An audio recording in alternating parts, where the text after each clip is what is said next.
Yo, what's up, everybody? It's your boy ShowtimeDr. I'm back. We're doing the Lionel banner now. I split up the banners because we had complainers. So there we go. So anyways, we're going to get to this. This is Lionel, Eamon, Ashley, and Jacqueline. All pretty good heroes overall. So let me go to the codex so we can see their six-star skills versus their 5-star skills on the banner. Well, I guess we'll get into the new hero first before I get to the old ones. Lionel, where art thou?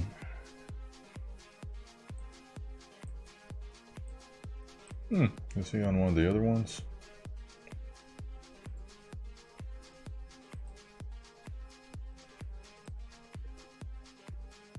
Did they not put him in the codex?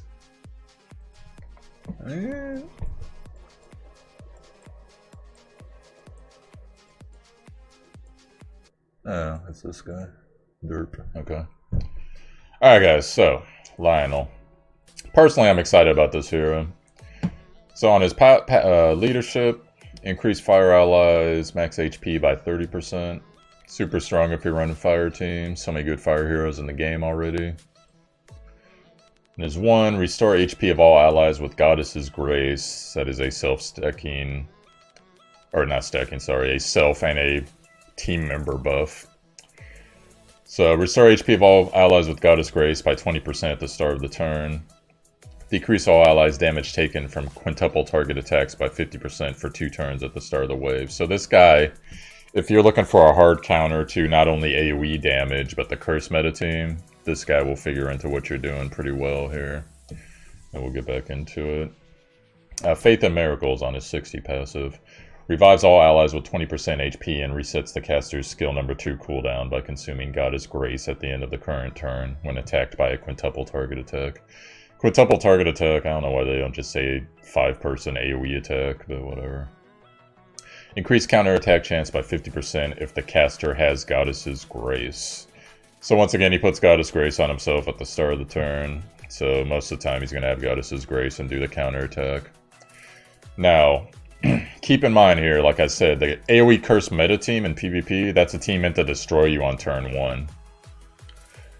So this guy will revive all allies with 20% HP and reset his personal skill 2 cooldown, which is a big shield to all allies, by the way.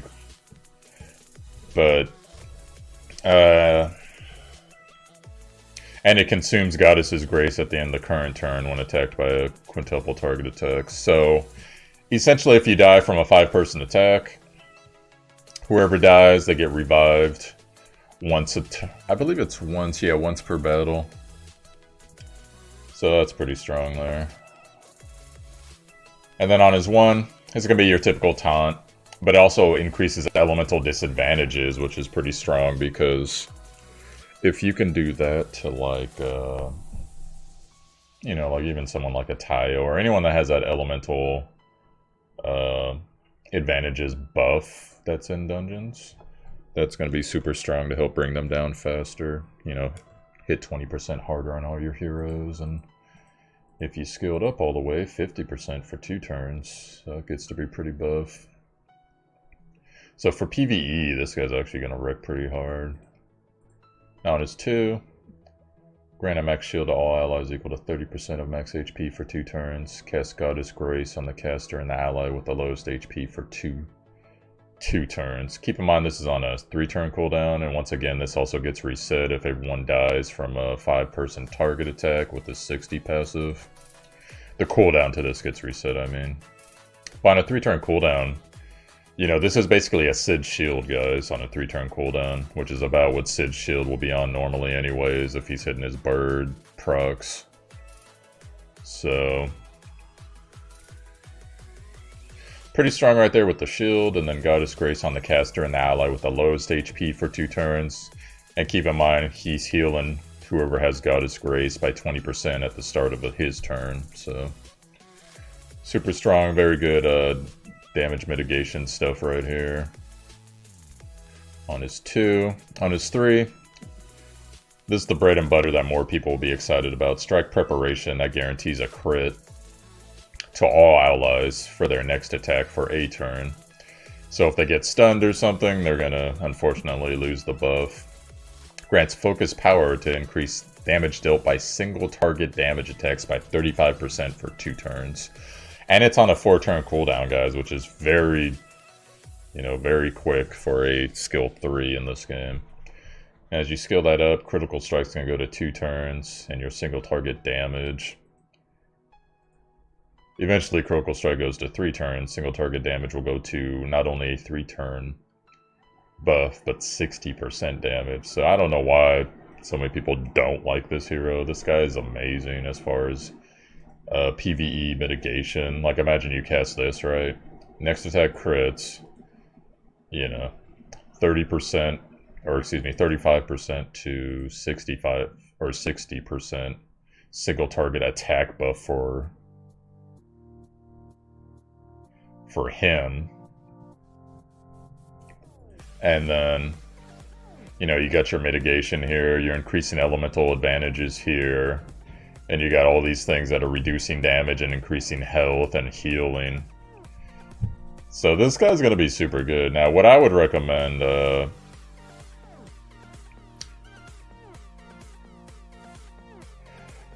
unfortunately, when you skill up his 2, it only brings up the shield. But the cool thing is it'll go to 3 turns, so... But still, it's only the shield and it's by 10%, so, I mean, that's already pretty strong anyways. But it would be nice if, like, Goddess Grace went to, like, 3 people or something like that. But... So probably you're going to want to skill up his 2, or excuse me, his 3. Just for the increased critical strike preparation and more focus power for your single target damage dealers, such as a Christian or a Tayo, etc.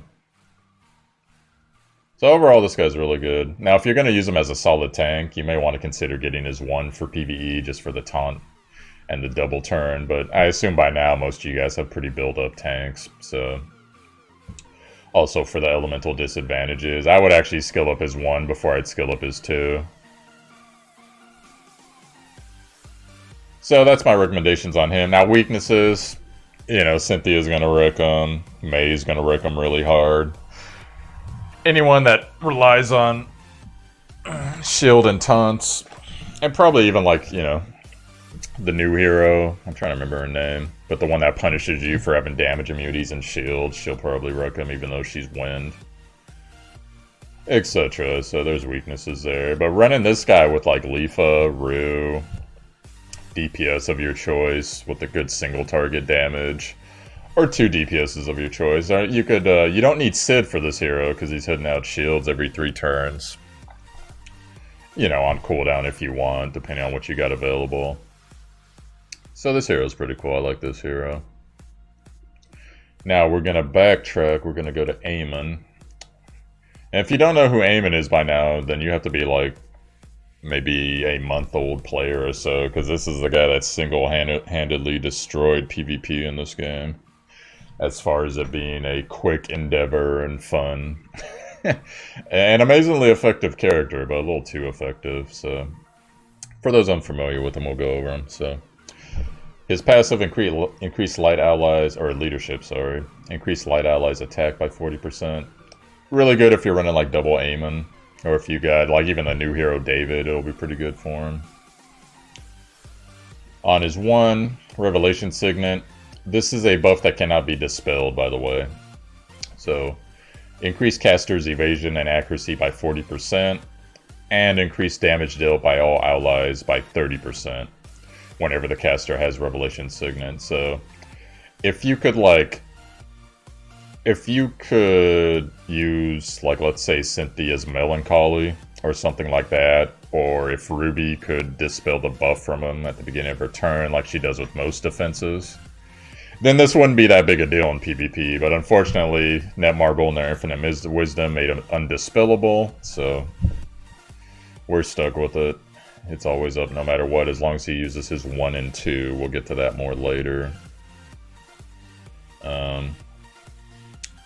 Alright, so let's get into his passives, or his other passive here. Drayden Prophet, 60 passive, has a high chance for the caster's turn to come more quickly at the start of the wave.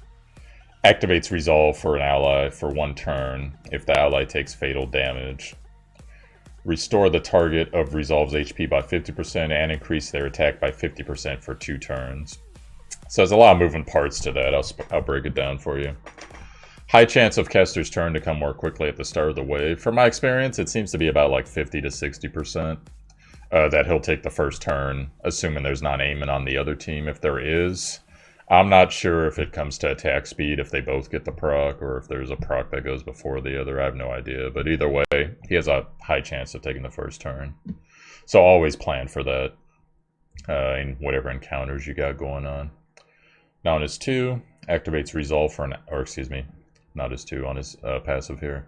Activate Resolve for an ally for 1 turn if the ally takes fatal damage. So anyone that gets killed, like you got a Morrigan or whatever, and you one-shot somebody, even if you proc unable to be revived, they're not dead unless it's Verdandi, and she procs unable to be resolve, or resolve block, or whatever the hell it's called. This skill alone really destroyed PvP as far as it being fun, and you know, you could just not have to worry about defensive cooldowns. The Resolve meta was started with him. Now, restores the target of Resolve's HP by 50%, so as long as they don't have poison or anything on them that blocks healing, they'll go straight back to 50%. And it'll increase their attack by 50%, so 2 turns. So when you're fighting against an Aemon, you have to be really careful on who you kill, quote-unquote, first. You usually want to do it to someone that doesn't do a lot of damage. Because while this Resolve is up, as long as they don't take their turn, you can't kill them, even if you take them from 50% to 0%. Resolve will just keep proccing until their turn is up. So, or just keep them up, rather. It won't keep healing, but it'll keep them alive. So you always got to kind of plan for that. But that can actually be a really important tool. Like I used it when I was fighting Callie in Phase 2. Because usually Phase 2 is pretty rough and it would kill somebody, you know, at the time. Now everyone's just like, LOL, what are you talking about? We got Morrigan costume now. Well, whatever. So on his 1, it's your typical attack. Goes to 160 if you skilled up. 45% chance to taunt. Gets to 65% chance. 100%, or excuse me, 100% chance to imprint the caster with Revelation Signet for a turn. This is a good skill, you know, it's not a bad skill. That it puts Revelation Signet up and that it taunts are the most important things. The base damage really doesn't matter. You can get taunt to 2 turns, just like you can with most heroes, if you skill it all the way. But if you're interested in taunting, do not necessarily skill up his 1. You need to skill up his 2. I'll tell you why. First we'll go over it. So damage 80% to all enemies. 40% chance to taunt the target for 2 turns. So that's a AoE taunt. And it's a 2-turn taunt. 100% chance to grant all allies guaranteed to counterattack 1 time for 2 turns. So that's really good unless you're fighting like an Elizabeth, which she'll punish you for counterattacking. But overall, this is actually probably his best skill overall. 100% chance to imprint the caster with Revelation Signet, which once again gives him evade and accuracy and increases damage to 30% by all allies. So if there's any skill, you probably want to skill this one up, because the chance to taunt is going to go up and it's going to be on everybody. Now you can also give him taunt runes. That's going to get taunt to about 75%. I think it's 30% bonus. So if you skill this up, you get 5% more taunt until the last rank. You can get him up to 70% taunt. If you get him taunt runes with this, that's 100% chance to taunt for 2 turns. You're golden. You know? Because he's also going to be evading because of this 40% evasion here. So that makes him pretty strong. Now on a 4-turn cooldown, 2-turn taunt. So that can be pretty good. Now, Dryan's Judgment. This skill is the only skill he has that does not put up Revelation Signet. So you actually, in general, you want to run him with some multi so that hopefully after you cast this, he will multi and then get all his buffs back because you multi with your 1 and he'll cast Revelation Signet and it'll increase your team's damage and you'll be good.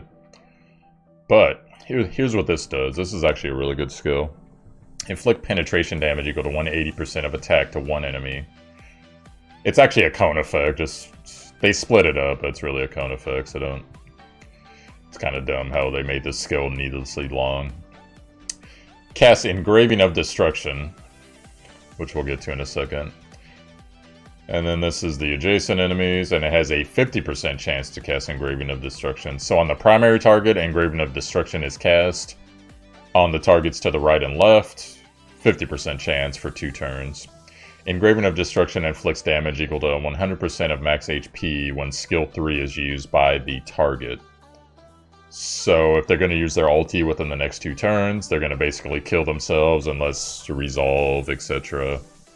Life-saving maneuvers on a 7-turn cooldown. So keep in mind as you skill this up, the base damage really doesn't matter for this, guys. What matters is the chance to cast Engraving on the cone effect until it gets to 80% here. 288 base damage, that's decent, but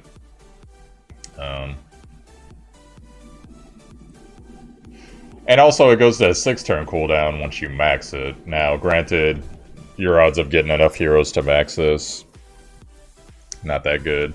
To be honest, if I were you guys, I'd take the 50% and just skill up his 2, like I said, for the extra taunt chance. And then you can think about this, because it's never, you don't do this for the damage, you do this, you know, because you know there's certain heroes like Morrigan or Tayo that they cast their ultimate on turn 2. There's some heroes that cast their ultimate on turn 1, like an Esna, a Ruby. I'm talking about the AI for PvP. So depending on what's going on, if he gets his turn first from the first turn proc. Yeah, right here. Now, I actually use Aemon, so I'm very familiar with them. Weakness for Aemon. A Mei or a Cynthia or anyone that ignores defense with hard-hitting skills. So that's going to be the weakness for Aemon. Get him a little bit of accuracy. They don't necessarily have to have, because he has base 5% evasion, then he gets 40% as long as his buff is up. So, you know, you can get him like 20 to 30% accuracy and be fine. You're going to hit him most of the time. Now, Aemon's weakness is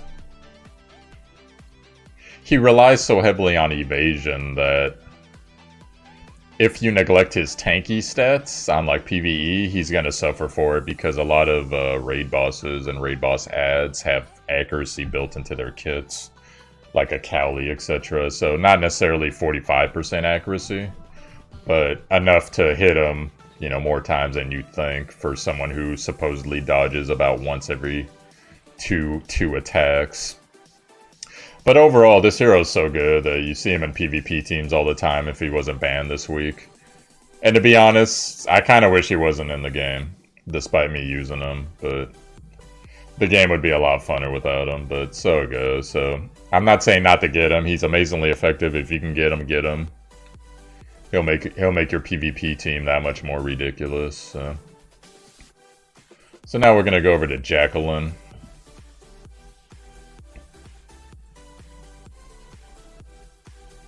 So Jacqueline, sexy mama here. She's wind, she's hybrid.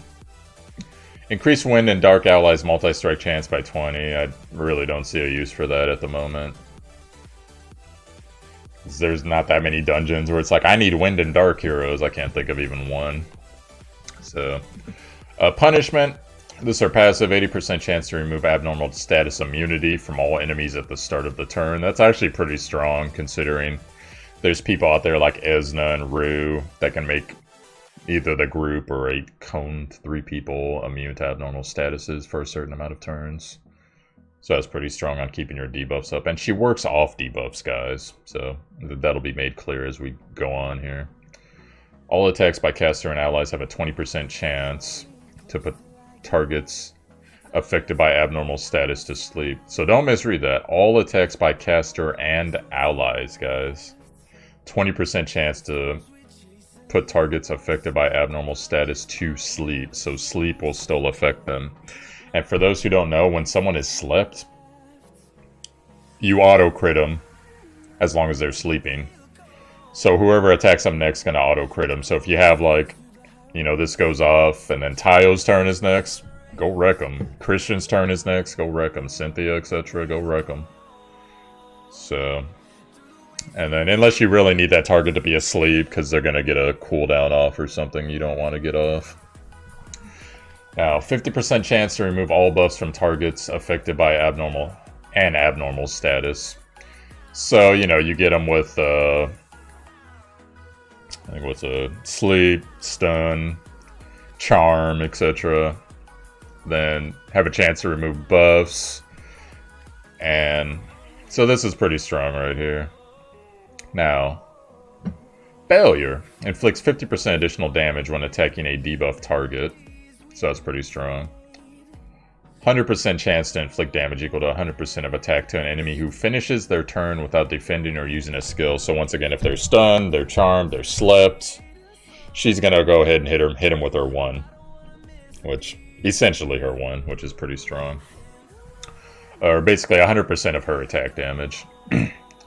So if you're running like a full, or maybe not full, but a pretty strong debuff team, then Jacqueline's going to get a lot of extra attacks. And, you know, depending on how you rune her, most of the time you should rune her. There's a rune set where you get 30% additional damage, I believe, attacking someone with abnormal statuses.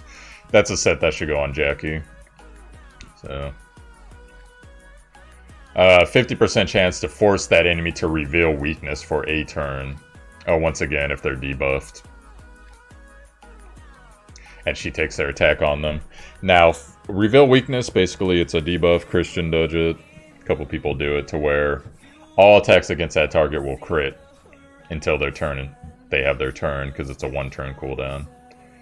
So that's amping damage. That's pretty strong.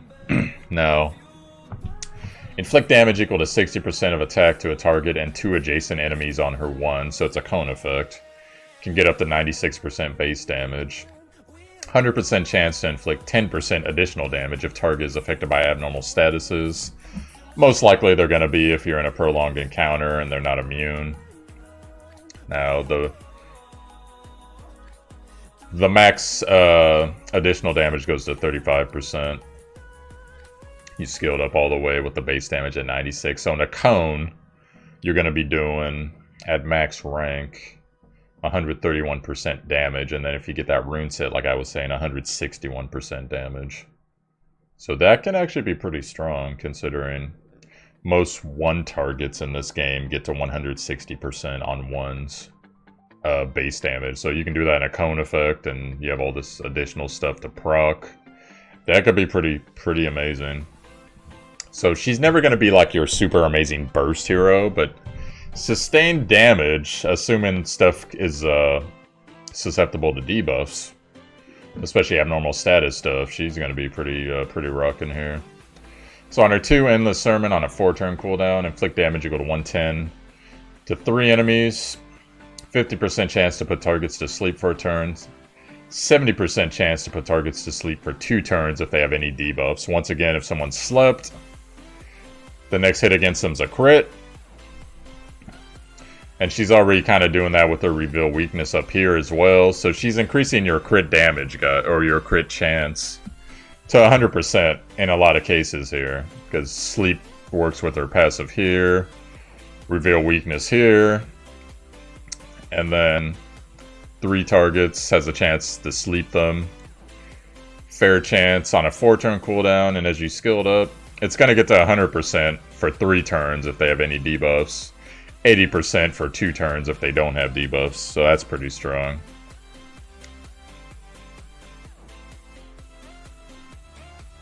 And then on her 3, Dividing Slash, 165% attack 3 enemies, 35% chance to stun them for a turn. I'm not sure, when it says 3 enemies, I always think it's a primary and then 2 randoms. It might not be cone effects for her 2 and her 3. But you guys that have Jackie, let me know. I'm unsure about that.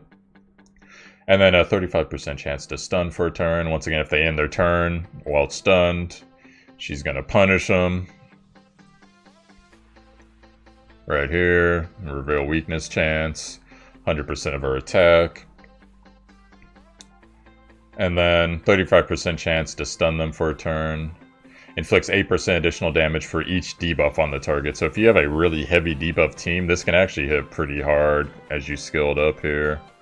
264 to 3 people. 15% for each additional debuff. You can have up to 8 debuffs. You know, that's a 120% base, or bonus rather.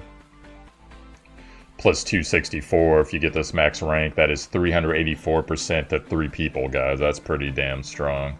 When you consider that most single target PvE or just single target 3s are 480, and you can get, you know, optimal conditions, but you can get up to 384 on 3 people. That's pretty strong. But the problem with Jackie is she needs to be max. She needs to have her skills max to be that crazy, because all of her skills put out ridiculous base damage and debuff status stuff, along with the rune set you're gonna get her if you get it max. If you don't get it max, she's still good, but you know, you just don't have those bonus coefficients. And remember, cone effects, guys, or either cone effects or 3 targets. You know, if you have that 30% bonus, like I'm telling you guys, once again, this is 161% cone attack right here. This, if you max it, will be 206 to 3 targets, and this, if you max it, and assuming optimal debuff conditions, this is going to be 294 plus 120, which is 414 to 3 targets. That's... There's not too many heroes that can pump out that damage, but she needs to be maxed though, so good luck getting that many copies of her. I don't even have one right now. But so she's a pretty strong hero. Let me go ahead and move on. We gotta do Ashley last. Ashley's a unique hero. He's one of the few dark heroes that can hit super hard. Let me go ahead and get into him.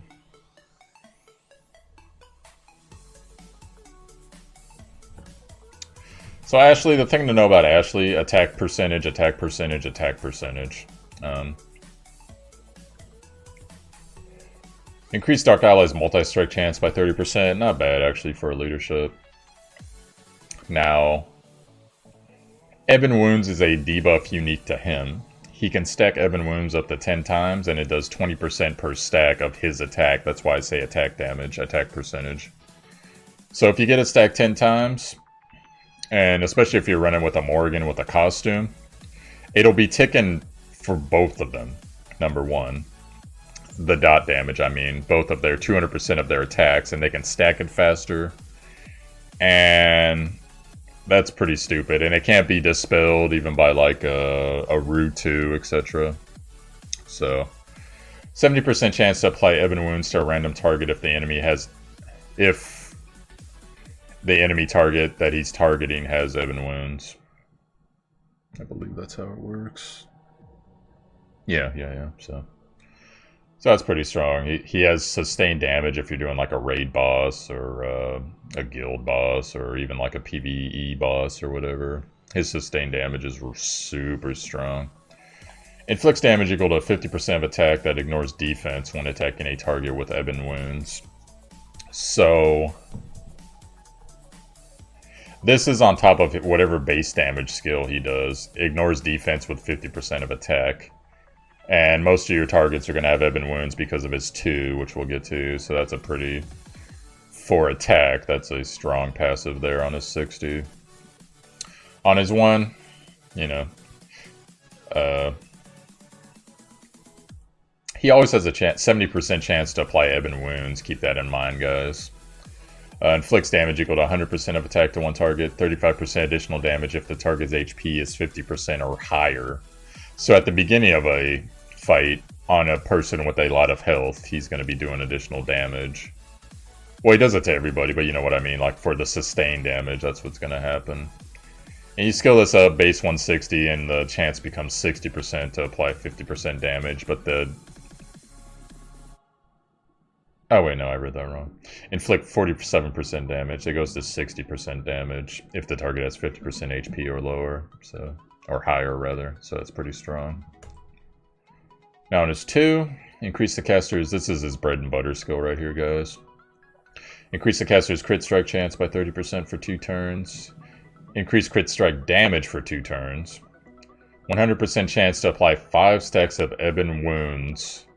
So basically to get 100% of his base damage.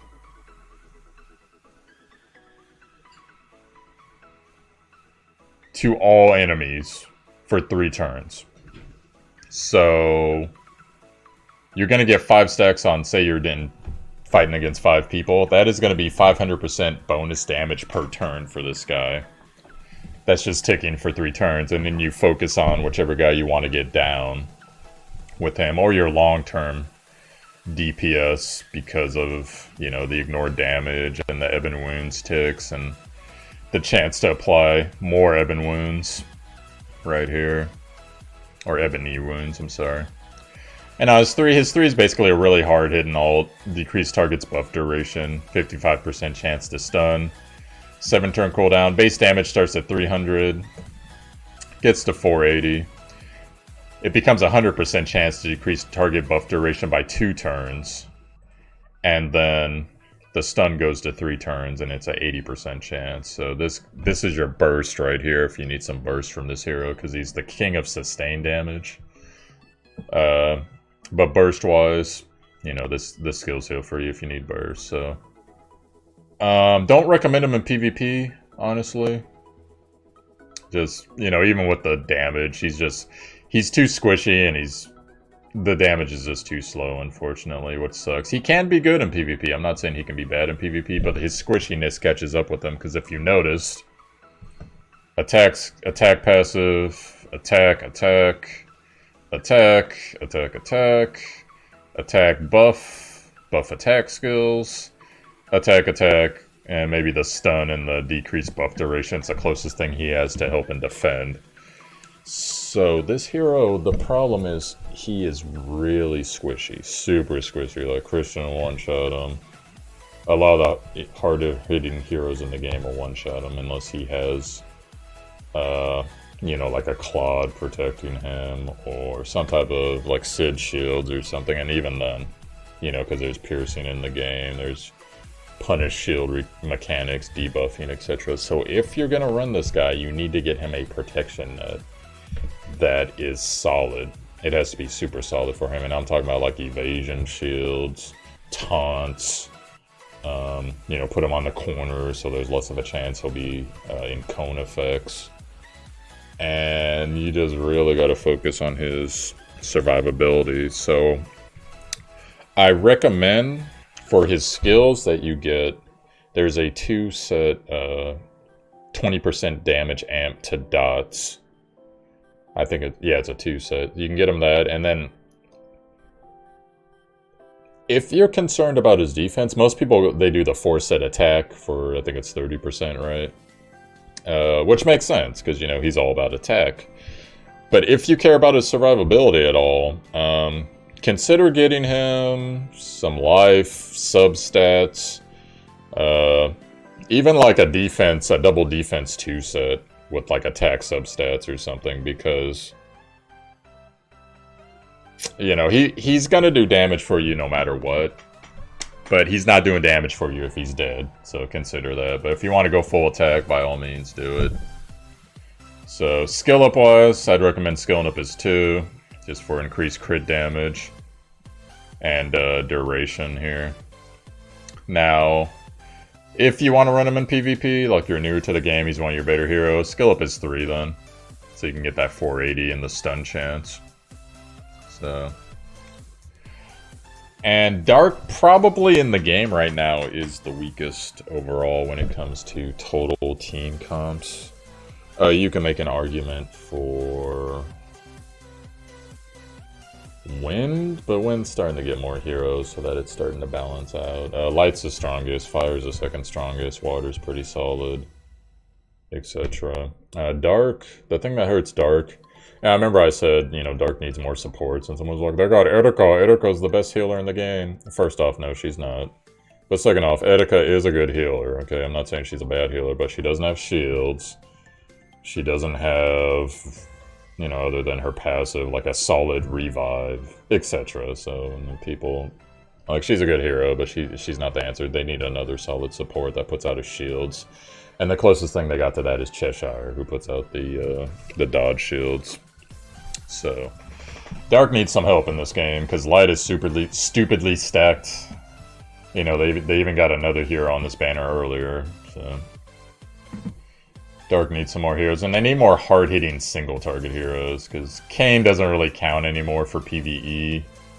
Ashley's cool, you know, but he has defense issues. And then, like, you know, you got Mary and lots of AoE Dark heroes, and all the AoE Dark heroes are fine, but most of them are advent heroes, like the Kayn, Sinclair, Nyx, etc. Nyx not an advent hero, but Nyx is super solid AoE curse meta team. But, you know, they need another person like Ashley. Unfortunately, when Janice came out, Janice just doesn't have the damage. Reads like they have the damage, but it just didn't work out the way that you rune and everything, so... So they need some help, is all I'm saying. Dark needs a little bit more help in this game, and hopefully it'll come sooner than later. But otherwise, guys, that's your banner review. Forgot to do my plugs in the last video, so I'll go do it now. You know, ShowtimeDr, ShowtimeDr on Twitch. You found my YouTube, please hit like if you enjoyed the content of this video. I'm also, if you check the info, I'm also on Twitch. You can come over there, twitch.tv. I stream this game. I'm down to like twice a week, once a week now.